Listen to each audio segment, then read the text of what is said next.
Competitive programming এর জন্য বিশ্বের সবচেয়ে বেশি ব্যবহৃত এবং জনপ্রিয় প্রোগ্রামিং ল্যাঙ্গুয়েজ হচ্ছে C plus plus programming language. বিশ্বের সবচেয়ে বড় বড় প্রোগ্রামাররা C plus plus programming language দিয়ে কম্পিটিটিভ প্রোগ্রামিং করে থাকে। তাদের এই C plus plus programming language বেছে নেওয়ার কারণ হচ্ছে সি প্লাস প্লাস প্রোগ্রামিং ল্যাঙ্গুয়েজের মধ্যে রয়েছে এসটিএল, স্ট্যান্ডার্ড টেমপ্লেট লাইব্রেরি, যেটার ভিতর অনেক গুরুত্বপূর্ণ ডাটা স্ট্রাকচার এবং অ্যালগোরিদম ইমপ্লিমেন্ট করা আছে, যেগুলো কন্টেস্ট টাইমে খুব সহজে ইউজ করে সময় ও পরিশ্রম দুইটাই কমানো যায়। ওই জন্য তারা আসলে সি প্লাস প্লাস প্রোগ্রামিং দিয়ে কম্পিটিটিভ প্রোগ্রামিং করে। তাছাড়া সি প্লাস প্লাস প্রোগ্রামিং অনেক ফাস্ট একটা ল্যাঙ্গুয়েজ অন্যান্য ল্যাঙ্গুয়েজের তুলনায়, পাইথন বা জাভারসে।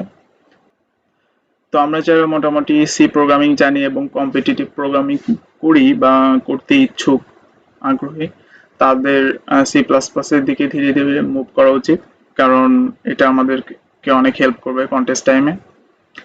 তো অনেকে মনে করে C plus plus programming language খুবই কঠিন একটা ল্যাঙ্গুয়েজ।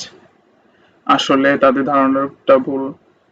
যারা সি প্রোগ্রামিং পারে তাদের জন্য আসলে সি প্লাস প্লাস প্রোগ্রামিং এর প্রায় 80% কাভার হয়ে যায়। সি প্লাস প্লাস এর ভিতর জাস্ট এসটিএলটা শিখে নিতে হয়, আর হচ্ছে অবজেক্ট ওরিয়েন্টেড প্রোগ্রামিংটা শিখতে হয়, যেটা আসলে কম্পিটিটিভ প্রোগ্রামিং খুব বেশি কাজে লাগে না, object oriented programming.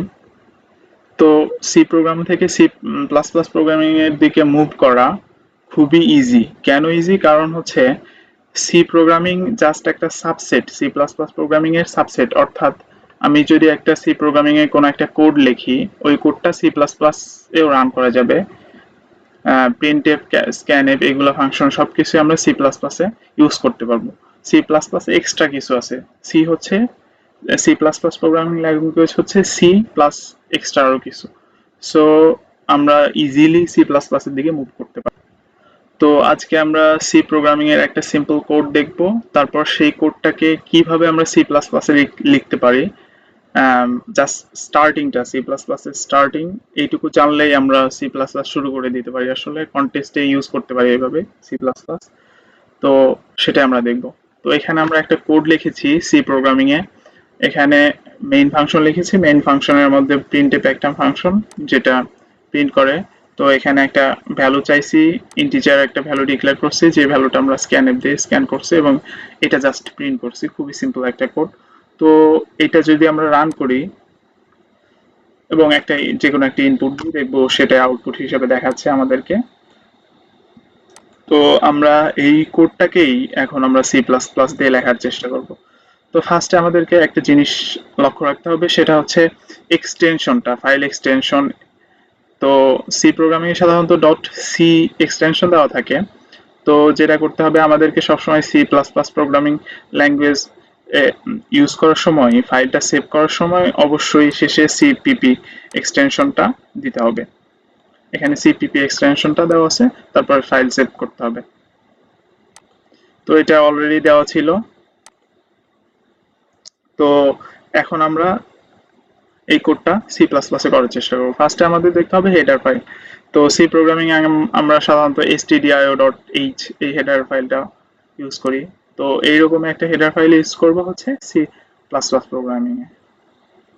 Input output stream, আইও স্ট্রিম, এই হেডার ফাইলটা ইউজ করব। তো ইউজ করার পর এখনো যদি আমরা দেখি এটা রান করতে চাই, তাহলে দেখবো এটা ঠিকঠাক রান করতেছে, কারণ আমি বলেছিলাম সি প্রোগ্রামিং এ যা লিখবো সেটা সি প্লাস প্লাস রান হবে। তো আমরা আরো কিছু জিনিস দেখবো। এই প্রিন্টএফ, এটা আমরা প্রিন্টএফ না লিখে সি প্লাস প্লাসে আমরা সি আউট দিয়ে ইউজারের কাছ থেকে ইনপুট নেব। সি আউট দিয়ে ইউজারকে নির্দেশনা দিব। তো আমরা কি লিখেছিলাম? Inter A inter the value of N, quotation দিয়েছিলাম এবং ডাবল কোটেশন দিয়ে শেষ করব। ডাবল কোটেশনের মধ্যে যা থাকবে সেটা দেখাবে। এটা হচ্ছে সি আউট একটা ফাংশন, যেটা হচ্ছে প্রিন্টএফ এর মতো কাজ করবে।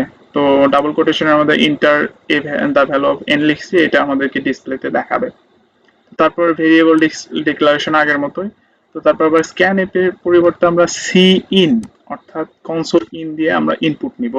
তো এটার একটা সুবিধা হচ্ছে, সি ইন এর একটা সুবিধা, আমরা যেরকম সি প্রোগ্রামিং এ ইন্টিজার ভ্যালু নেওয়ার জন্য আমরা পার্সেন্ট ডি ইউজ করতাম, লং লং নেওয়ার জন্য percent L L D use করতাম, তারপরে ফ্লোটের ভ্যালুর জন্য পার্সেন্ট এফ, তারপরে ডাবল এর জন্য পার্সেন্ট ডি, এগুলো ইউজ করতাম। সি ইন এগুলো কিছু ইউজ করা লাগে না, খুব সহজেই আমরা ইনপুট নিতে পারি। এটা নেওয়ার জন্য সি ইন ফাংশনটা ইউজ করব এবং এন এর ভ্যালুটা স্ক্যান করব, ইনপুট নিব। তো তারপরে এই যে প্রিন্ট এফ এর জায়গায় আবারও আমরা সি আউট ইউজ করব,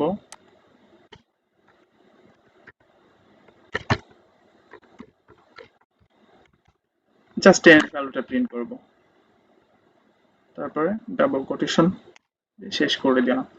তো এটা যদি এখন রান করি, দেখবো ঠিকঠাক রান করতেছে, আমরা একটা ভ্যালু ইনপুট দিলাম এবং দেখতেছি সেই ভ্যালুটাই প্রিন্ট করছে। সো আমাদের সবকিছু ঠিকঠাক। এখানে আমরা লিখে নিতে পারি the value of N, double quotation শেষ করে তারপরে এইভাবে আমরা প্রিন্ট করতে পারি। তো সেক্ষেত্রে আমরা যদি রান করি, একটা ভ্যালু নিব এবং দেখতে পাচ্ছি সেই ভ্যালুই আমাদেরকে দেখাচ্ছে। তো আমরা প্রোগ্রামটা এভাবে লিখতে পারতাম, এসটিডি আমরা এইটুক না ইউজ করলেও পারতাম, বাট উপরে আমাদের একটা লাইন লিখতে হতো, সেটা হচ্ছে ইউজিং নেম স্পেস এসটিডি, অর্থাৎ স্ট্যান্ডার্ড নেম স্পেসটা ইউজ করব। নেম স্পেস কি জিনিস এটা আমরা পরবর্তীতে অবজেক্ট ওরিয়েন্টেড প্রোগ্রামিং যখন শিখবো খুব ভালোভাবে জানতে পারবো, আপাতত না জানলেও চলবে। সো এটা লেখার পর আমাদের এসটিডি এগুলো লিখতে হবে না, শুধু সি ইন আর সি আউটটা লিখলেই হবে।